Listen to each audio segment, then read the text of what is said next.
we have Kim D Snyder in her car live to be with us. And Kim is growth strategy expert and owner of Online Marketing in the Box and even more. I've known Kim, gosh, I think even longer than I've known Missy Day. We met at National Speakers Association, and Kim has this wonderful gift or talent of honing in on who you are. I was so impressed because the first met her, I stayed for a workshop after an NSA meeting, and she knew all about me. She had done her research, which is something else I think that's important for an entrepreneur to do. And we've been together for a long time. And she's one of my mentors and colleagues. So, Kim, thank you for joining us. It's a thrill to have you, and you're looking good. So tell me something about yourself and how you got onto your entrepreneurial journey.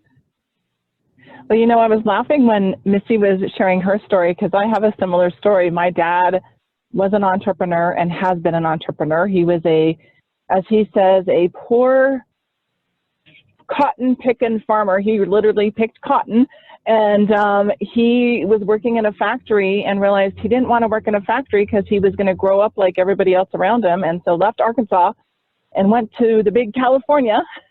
You know, this is what, 50 years ago, so I could see that would be a big deal. And he started in sales, and he started with his own business. And so entrepreneur was always around me as well, like Missy, and I never really thought about it when I was younger. I remember my dad telling me that you could be anything you want. And I remember being a smart ass kid, which I know is really hard to believe. And I said, you know, Dad, yeah, right. Like, I could be the president. He's like, if that's what you want. I'm like, well, I have no desire to be the president. But I remember thinking about that statement for many years, thinking, yeah, I could be whatever I want, whatever. And now I do. I truly believe that we can do whatever we want. So, you know, Jackie, I want to say thank you for having me on here. Thank you for letting me share a little bit of my story and how I help entrepreneurs and women, because, you know, you've got your book launched.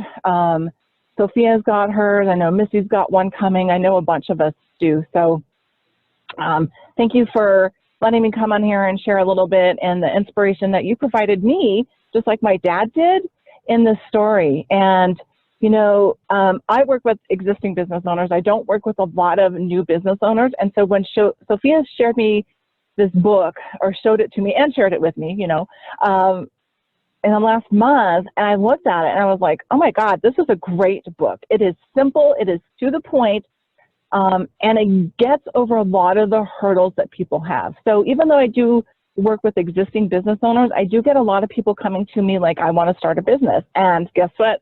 I have a great resource to give them, because Jackie, I think you did a really good job about weighing the balance between the critical and the creative.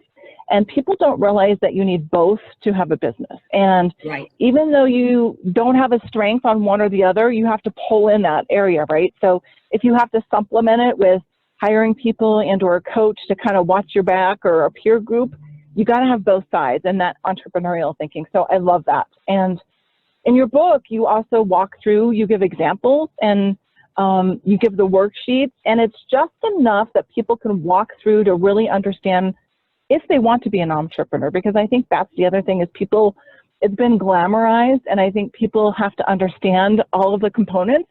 And I think you do a really good job about weighing that out, about, okay, here's some things to think about. You have some good stories in there, and here's a worksheet to kind of walk through it. And if people aren't willing to take the time to do the components in the book, I think it's a really good test that they probably don't want to be an entrepreneur at that point. I like the fact that you cover numbers in there. You have numbers, you talk about sales, you talk about marketing, you talk about operations. And again, those are areas that you cover just enough to give people a taste of it, but you don't go crazy. And I really, really like that. See, you can relate, right? Like, I mean, people want to talk about, oh, I want to do this. I'm like, but does it make sense to do monetarily wise? Or from a marketing standpoint, it doesn't work. Or what about the operations on your team? And so I see people a few years down the road that maybe didn't put some of this in place, And so this would work for somebody that maybe is, 2 or 3 years into their business that hasn't done this, to go back and just do a check. So I really, really appreciate that about the book. So besides Misty and the book, those are my two go-to resources for beginning business owners. I love that. The other thing I wanted to kind of go on is what you were talking about at the beginning about having that network and that support and that community. I think it's really, really important that as women business owners, that we really have that sense of community and network. And so I'm not talking about the networking that we were just discussing. I'm talking about having that support group, because being an entrepreneur is tough and it's lonely. It's also super rewarding and it's super fun. Again, right, those two balances. So make sure you have those people that I call got your back, because when it is tough and you're second guessing yourself, and this isn't always a coach question, I call it your business bestie. Who are those business besties that are going to encourage you because it's tough? And they're the only ones that will get being an entrepreneur. It's not, somebody that has a 9-to-5 job or a parent or a sibling. It's got to be somebody that gets it. And so having those people in your life are really helpful as well. So having that, that business bestie, I think are really helpful. So, those are some of the reasons I really appreciated the book and the simplicity. And simple is not bad. It is perfect. And I think you go into enough detail. I think it's a really good overview and outline. And I think that you also touched on a really important part, which was the sales component early on, because the other thing I have is that a lot of people will do all of this stuff at the beginning before they even ask for the sale to test the idea. And so if you can't sell it, then you've got to change it. And so, you can't have those conversations at the networking events. You've got to manage your time. But if you're talking to people and they're not buying, you got to change something. So we do have masterminds that we do right at Online Marketing in a Box, because that is super important to us, and we realize that. So those are my couple questions. I don't know if you guys have any questions, or Sophia, you want me to elaborate some more? Personally, I think you did a fantastic job, and you gave me some insight as the people that you have been talking to, and that's really important to me, because my world also can become small and my connections limited, and if I let them. And so getting out and talking to people and interacting is extremely important. And I really appreciate your comments. Well, thank you. And again, I appreciate the book. Thank you for letting me help, share some ideas on your book launch. Congratulations. And I think the fact that you probably are a couple years over 30 years old shows the fact that you can do this at any age. That's absolutely right. And I'm it's never way too late. That's right. That's right. Keep going. There is a question that I would have for you, because one of the things that I've appreciated is that you have that technical expertise, and when Tammy comes on, she also has a lot of technical expertise. But in helping the business figure out really who they are and what is that message that they want to convey to people and how to do it.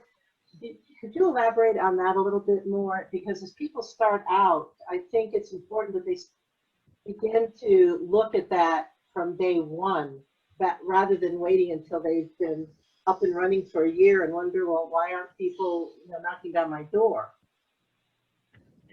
So I would say that if you're truly going to be a business owner, and when you start out, you need to have a few things in place, of which some of the technical components are one of them. I would say a basic website, just enough to validate, and just keep it general enough so that people check to make sure you're real. You've got some things on the operations side, and probably one of the biggest things that I see people fail at is their accounting. I would make sure you have that, and spreadsheet works at the beginning, but it gets you thinking about those numbers. And then also, I would say the other important thing is, again, sales. So I generally say that action solves most questions, sales solves almost everything else. And when you're debating about should I target this group or should I target that group? Guess what? Go start and go figure it out.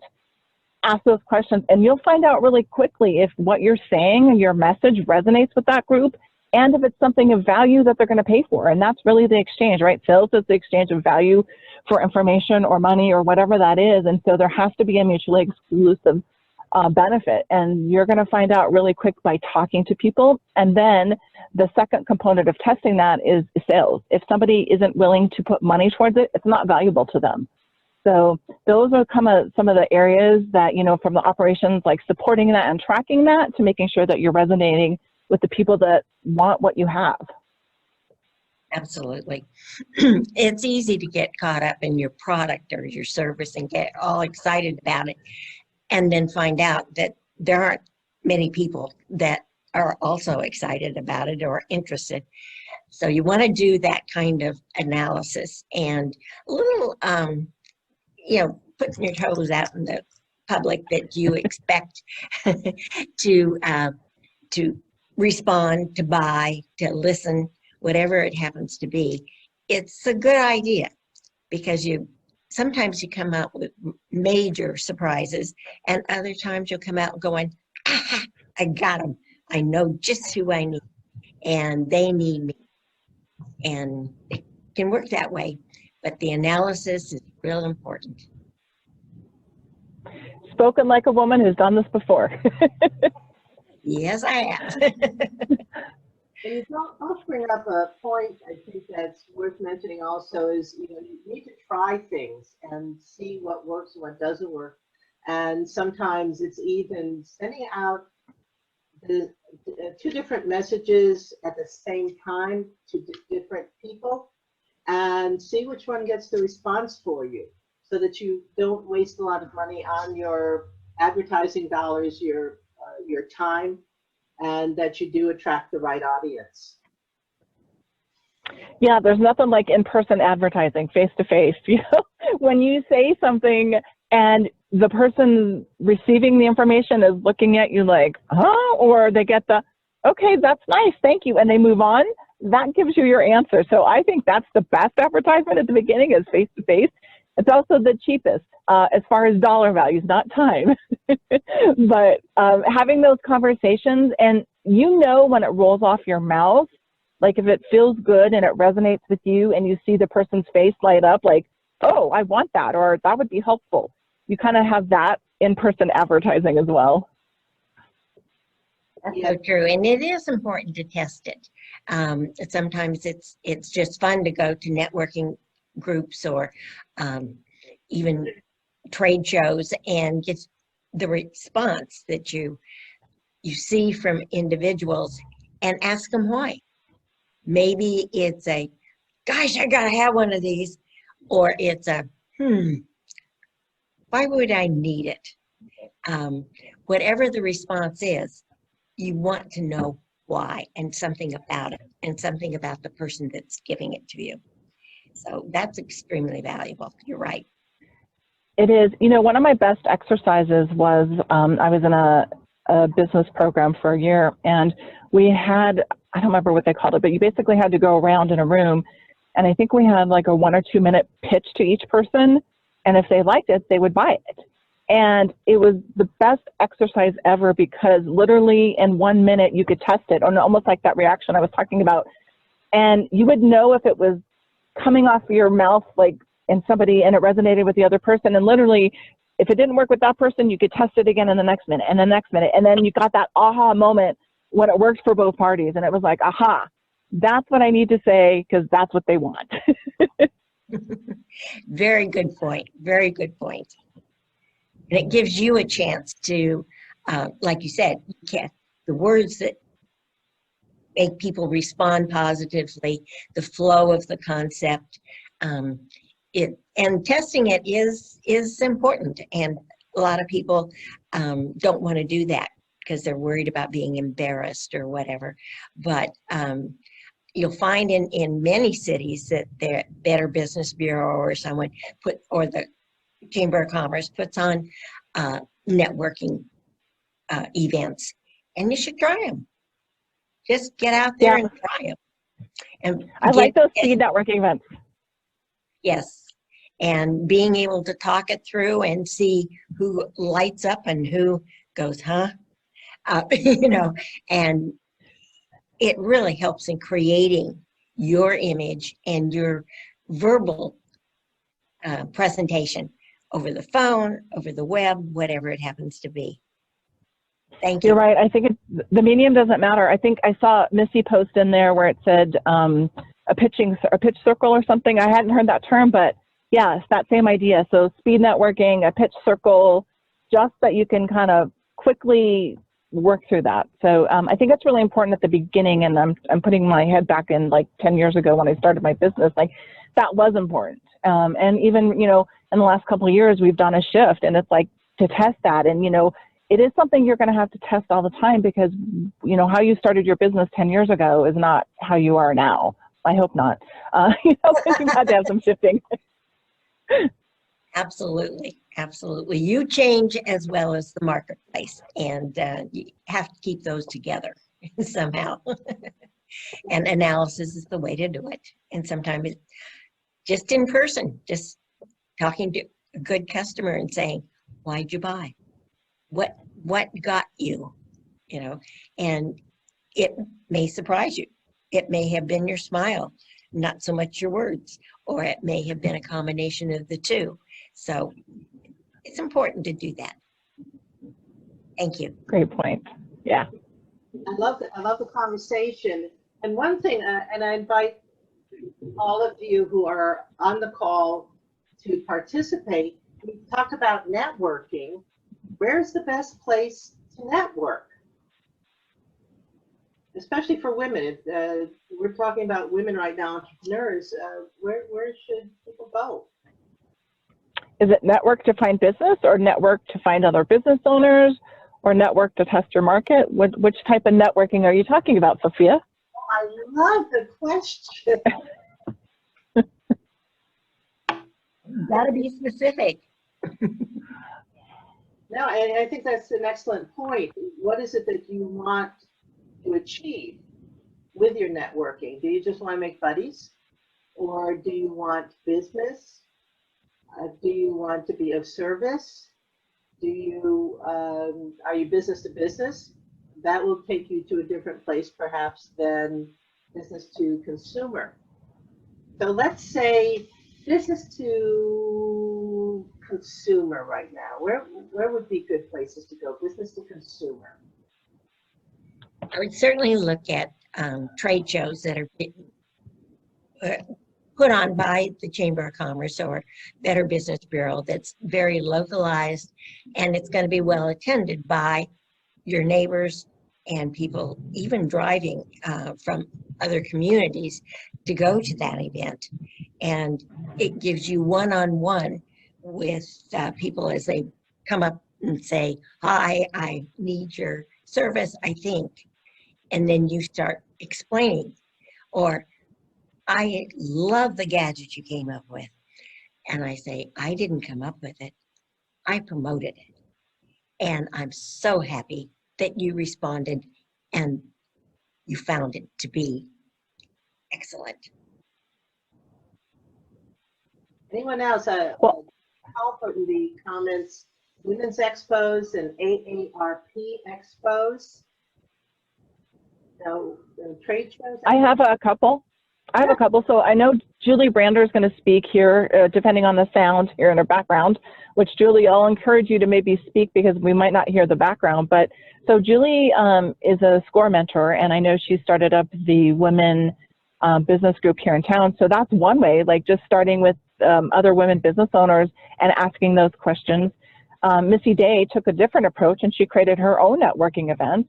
Right, she's got like the like-minded lunch, and she's done some of her own cultivating, so there's that. And then the other area that we haven't really touched upon is time management, and how do you be effective and efficient. Well, we sort of did touch on it, I think Missy did, and we've all felt this, where you feel like you're always networking, and how do you ever get business done? So, you know, finding that right area, but making sure that you're always networking, and it could be virtual or it could be in person, but making sure you allot the proper amount of time so that you're not doing too much that you can't work, and not enough that you don't cultivate those relationships. So finding that balance for yourself. Excellent point. It is easy to get consumed with going out to lunch and going to the meetings and meeting people and interacting and thinking that's, actually it's fun. And it tends to take up more time than you need to give to it. And what you're bringing up is really excellent. And it's important to do that as well.